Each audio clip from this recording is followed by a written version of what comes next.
Welcome to section 4.5. First thing I want you to do is on 4.5 in D2L. There is a link to the Aristotelian square of opposition. In that is a little chart, a little table. It talks about the relationship or the operation and the statements that are used within that operation and what those statements mean. So it's a cute little table that makes it easy for you to grasp. So you might want to just grab that. The other thing I want to refer you to is page 228 in the textbook, which gives a good example of the Aristotelian square of opposition. In Boolean logic, we saw that if a premise is true, if a premise and a conclusion say the same thing, then it's a valid argument. With Aristotelian logic and the traditional standpoint, that is not necessarily true. With Aristotelian logic, we must prove that the term exists.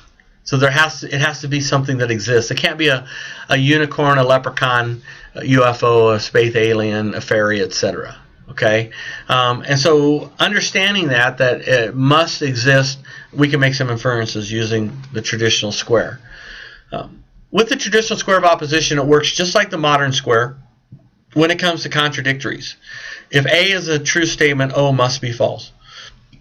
Okay, E must be the opposite true statement of an I. So if I is true, E must be false, and vice versa.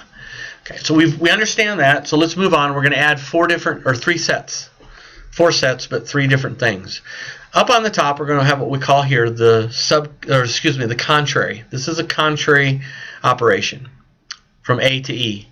Below, on the bottom, we have a subcontrary operation from I to O and back and O to I. On the sides, vertically, we have what we call subalternation. And so we're going to talk about that. We're going to apply them to an example here in just a minute. Contrary says that on this line, between A and E, I must have at least one false statement. I can't have two true statements. I can have two false statements, but I cannot have two true statements. In other words, all dogs are poodles. No dogs are poodles. Okay, both of those are false, and that's okay. I have to have at least one false. But I cannot have two true statements on the top. Just like that, only the opposite is subcontrary. One of these must be true. Either I or O must be true. But I and O cannot both be false. There must be a true statement in either I or O. Okay, so in contrary, one of these must be false. In subcontrary, one of these must be true. But they work the same way. Then what we want to do is we want to add subalternations. With the subalternation, if the top, so A or E, is true, the bottom must be true. Okay? If the bottom, I or O, is false, the top must be false. But I cannot have a false that goes down. I cannot have a true that goes up. So think of it in this terms. For the next couple of minutes, everybody has to become a theist. God exists and God is truth. Okay, and so a theist would say that all truth comes from above. Okay, so truth comes from above. If it comes from above, then it represents or influences what is below. Okay, in the same way, all falsehood would come from the devil. So therefore, what is false would have an influence upward. So if it's false, whatever is false goes up. Whatever is true must come down. Okay, so if the bottom is false, the top must be false. If the top is true, the bottom must be true. Okay, so it's just one of those things. Easiest way for me to understand, truth goes down, falsehood goes up. If you keep that in your mind, then you'll be fine. So let's look at an example. Let's say that we have an example and that we have an I statement that is false.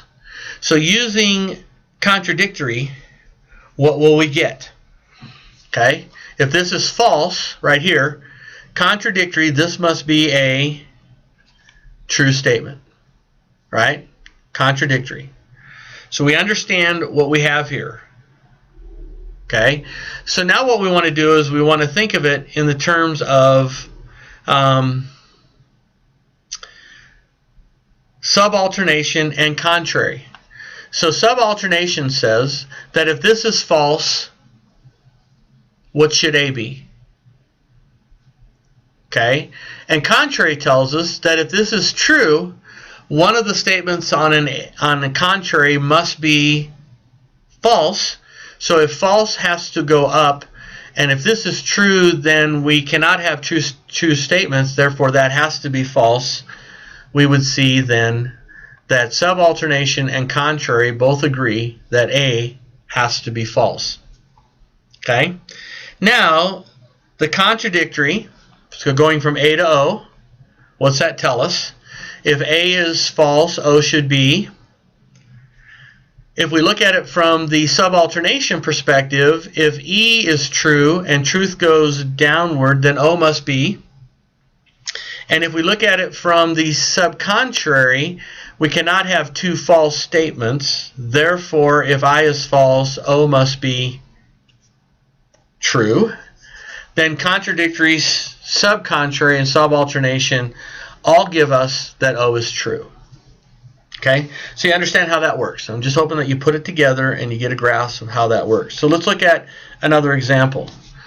We don't always get clear answers. So in this example, we know that E is false. If E is false, contradictory, we know that if E is false, then I has to be true. Okay, so now let's look at what should A be. Okay, if we look at contrary, what's the rule on contrary? At least one must be false. That is, both cannot be true. Okay, so what could A be? If one must be false and both cannot be true, that means that A could be either true or false. In this case, A would probably be, if we're looking at it purely from this line, A is true. But does truth go up or down? Does falsehood go up or down? A cannot be true. True cannot go up. So now this is an undetermined, because from this side it could be either or. From here we know it cannot be, so we cannot determine for sure what this is. All right? We do the same thing from here. If we have a false statement, falsehood cannot go down. If we have subcontrary, we know that one must be true. Both cannot be false, so this could be either true or false. So therefore, both the truth values for A and O are undetermined. Okay? So when we look at it from that perspective, hopefully it's clear. It's probably as clear as mud. Write your questions down, bring them to class. Try and do the best you can on your homework, and we'll make it clear as can be, clear as a bell when you come to class and we talk about this section. Have a great day.